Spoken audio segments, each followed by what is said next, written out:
बिस्मिल्लाहिर्रहमानिर्रहीम। बोलते कालम के साथ मैं अमरा जहान और नेतन्याहू दुबई पहुंच गए। मुत्तहिदा अरब अमारात का दौरा किया, मुत्तहिदा अमारात के अमीरों से मुलाकात की और ईरान के ख़िलाफ़ बड़ी साजिश की। ये बात अगर मैं ये इस तरह से आपसे बयान करता तो शायद इसमें किसी किस्म का आपको ख्याल होता कि मैं किसी की हमायत या किसी की मुखालफत कर रहा हूँ। लेकिन इसराइली वज़ीर आज़म बेंजामिन नेतन्याहू के ऑफिस से ये खबर बाहर आई है कि ईरान अमेरिका या ईरान इसराइल वॉर के दौरान नेतन्याहू ने मुत्तहिदा अरब अमारात का दौरा किया और उसके अमीर जो हैं मोहम्मद ज़ैद बिन नहान उनसे मुलाकात की और इस मुलाकात में ईरान को किस तरह से मारना है इस पर बातें हुई। गो मुत्तहिदा अरब अमारात की तरफ से इस खबर की तरदीद की जा रही है और कहा जा रहा है, जो कहा गया है वो भी सुन लें। ये तरदीद उस तरह की तरदीद नहीं है, आपको समझ में आएगी कि तरदीद है क्या। तरदीद ये है कि हम इब्राहिम अकॉर्ड के जो हैं रुकन हैं और इब्राहिम अकॉर्ड को मान चुके हैं, इसलिए हमारे इसराइल के साथ तल्लकात हैं। लेकिन नेतन्याहू के आने की खबर जो है इसमें कोई सदाकत नहीं। पहली बात, इसराइल के साथ तल्लकात हैं, इब्राहिम अकॉर्ड को मान चुके हैं, दोनों भाई भाई बन चुके हैं। इब्राहिम अकॉर्ड का मतलब क्या है? यहूद और नसारा और मुस्लिम तीनों जो हैं ये भाई हैं, लेकिन हम नहीं हैं। ये यहूद और नसारा हमेशा से हमारे दुश्मन हैं। हमारे नबी हमें तालीमात देकर गए हैं, जिनके भाई हैं वो निपटें इससे। लेकिन ये कहा गया है कि इन्होंने दौरा दुबई किया, नेतन्याहू ने ईरान के ख़िलाफ़ पूरी साजिश की और ईरान ने इस पर जो है कहा है कि वो नहीं छोड़ेंगे, किसी तौर पर भी इस घर चोर की माफ़ी नहीं है। ईरान का बयान भी आ गया है, कहीं लिखा गया है ईरान स्लैम्स दिस मीटिंग और कहीं लिखा गया है कि इस घर चोर की माफ़ी नहीं दी जाएगी। ईरान ने सख्त रद्द-ए-अमल दिया है और मैं आपसे इतने दिनों से जो ये बात कह रहा था, आज तीसरा हफ्ता शुरू हो गया है, मैं आपसे ये बात कह रहा था कि इसराइल और अमेरिका इस जंगबंदी और मुज़ाकरात की खेल में जंग को उठाकर मुत्तहिदा अरब अमारात में लाए हैं।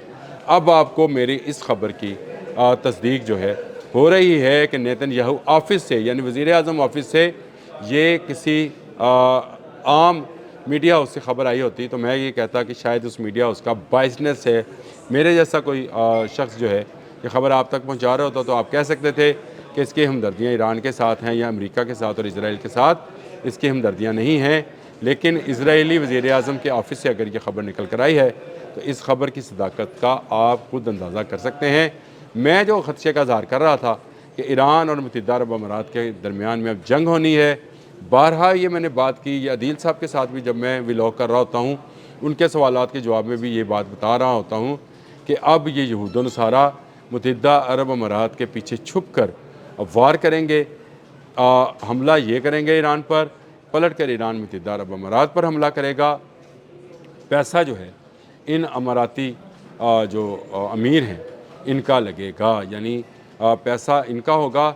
जंग अमेरिका और इसराइल की होगी, जंग इसराइल की होगी, असला अमेरिका का होगा और हदफ जो है वो ईरान को बनाया जाएगा। ईरान ये बात समझ गया, बहुत सारे लोग हमारे यहाँ की शायद ये अभी तक बात समझे नहीं हैं, लेकिन आहिस्ता आहिस्ता समझ आना शुरू हो जाएगी जब पता चलेगा कि ये सारा मामला क्या है। क्यों आयरन डूम उठाकर, आयरन डूम और उसका तमाम स्टाफ जो IDF इसराइली डिफेंस फोर्सेस हैं उन लोगों को लाकर दुबई में बिठाया गया है।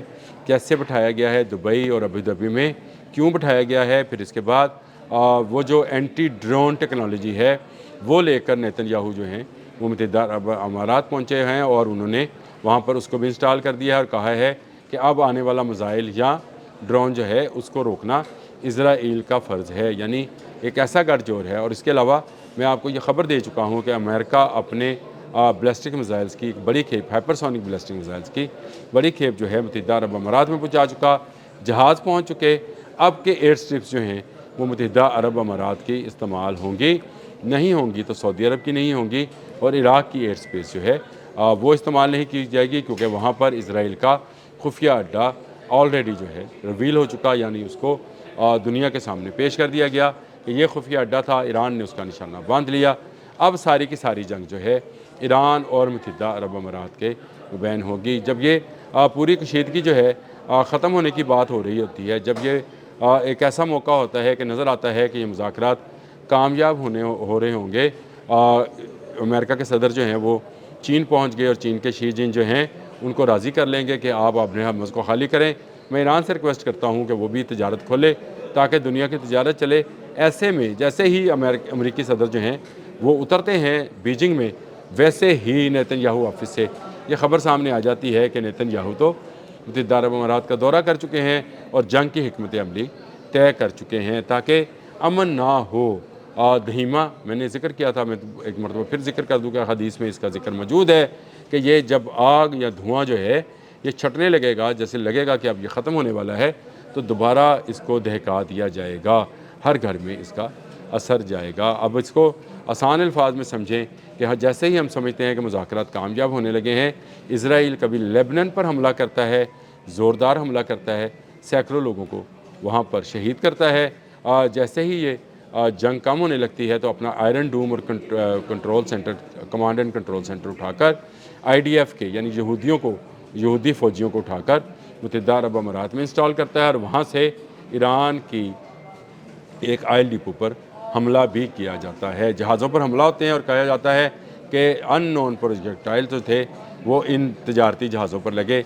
ये पूरी साजिश में इससे पहले अपने कई व्लॉग्स में बयान कर चुका हूँ। अब वापस जाएं, मेरे व्लॉग्स को उठाएं और ये मैं बात हर आने वाले दिन के साथ आपको बताता चला जा रहा हूँ कि ना तो ये जंग बंद होगी, ये जंग चलती रहनी है।